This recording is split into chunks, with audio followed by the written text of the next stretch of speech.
ശരീര അഴകുകൊണ്ട്, നാക്കിൻ്റെ ചാതുരി കൊണ്ട്, അതൊക്കെ സെയിൽ ചെയ്യാൻ വെച്ചിരിക്കുന്നത് കൊണ്ട് എന്താണ് ഇർഷാദ് അർത്ഥമാക്കിയിരിക്കുന്നത്? അവിടെ മത്സരിക്കുന്ന യു പ്രതിഭ എന്ന കായംകുളത്തിൻ്റെ കഴിഞ്ഞ 10 വർഷമായിട്ടുള്ള MLA അവരുടെ അഴകുകൊണ്ടാണോ ആ മണ്ഡലം അടയാളപ്പെടുത്തിയിരിക്കുന്നത്? കേരളത്തിലെ ജനാധിപത്യ സമൂഹത്തിന് ഒരു തരത്തിലും അംഗീകരിക്കാനാവാത്ത ഒരു വാക്ചാതുരിയാണ്. യഥാർത്ഥത്തിൽ ഇത് ലിജുവിനെ പരാജയപ്പെടുത്താൻ വേണ്ടിയുള്ള ഒരു വാക്കാണോ എന്ന് പോലും നമുക്ക് സംശയിക്കേണ്ടി വരും. ലീഗിൻ്റെ വളരെ വൈകാരികമായ വാക്കുകൾ കേരളം ഇന്നലെ കേട്ടതാണ്. പക്ഷേ അതിനെ ഒറ്റയടിക്ക് റദ്ദ് ചെയ്ത് കളഞ്ഞു ഈ വാചകങ്ങൾ. 2-3 പ്രശ്നങ്ങളുണ്ട് ഇതിനകത്ത്. ഒന്ന്, ഈ കായംകുളം മണ്ഡലത്തിൻ്റെ സ്വഭാവം അറിയാമല്ലോ. കായംകുളം മണ്ഡലത്തിൽ 1957 ഐക്യ കേരളത്തിന് ശേഷം 13,000 വോട്ടിൻ്റെ ഭൂരിപക്ഷത്തിൽ കായംകുളം മണ്ഡലത്തിൽ നിന്ന് ജയിച്ചു പോകുന്നത് ഒരു വനിതാ പ്രതിനിധിയാണ്. ഐഷ ബായി എന്നായിരുന്നു പേര്. ഐഷ ബായി പിന്നീട് ഡെപ്യൂട്ടി സ്പീക്കറായിട്ട് മാറുന്നു നമ്മുടെ നിയമസഭയിൽ.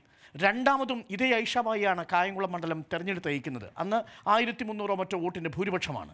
നോക്കൂ, അങ്ങനെ തുടർച്ചയായി കഴിഞ്ഞ 20 വർഷം കായംകുളം മണ്ഡലം ഇടതുമുന്നണിയുടെ ഭാഗത്താണ്.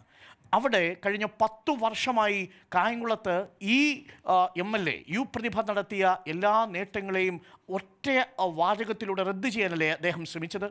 അത് ഞാൻ കായംകുളം മണ്ഡലത്തിലെ കാര്യം ആദ്യം പറയാം, അതിനുശേഷം മറ്റു മണ്ഡലങ്ങളുടെയും ബാക്കി അധിക്ഷേപങ്ങളുടെയും കാര്യം പറയാം. എന്താണ് ഇതിന് പിന്നിൽ ഒളിച്ചിരിക്കുന്ന രാഷ്ട്രീയം? ഞാനൊന്ന് പറയാം, ഒന്ന് വായിച്ചു നോക്കൂ. കായംകുളം മണ്ഡലത്തിൽ കഴിഞ്ഞ 10 വർഷമായി ഈ യു പ്രതിഭ MLA എങ്ങനെയാണ് ഇടപെട്ടത്? അവിടെ വലിയ രീതിയിലുള്ള ഭൗതിക വികസനത്തിനോടൊപ്പം തന്നെ അവർ കൊണ്ടുവരാൻ ശ്രമിച്ച ഒരു കാര്യം, ഒരു നിശബ്ദ വിപ്ലവം കായംകുളം മണ്ഡലത്തിലുണ്ട്. സാധാരണക്കാരായ ആളുകൾക്ക് ചികിത്സ എത്തിച്ചു കൊടുക്കാൻ വേണ്ടി MLA നടത്തിയ ഇടപെടലുകൾ യു പ്രതിഭ എന്ന MLA മറ്റ് MLA മാരിൽ നിന്ന് വ്യത്യസ്തയാക്കുന്ന ഒന്നാണ്.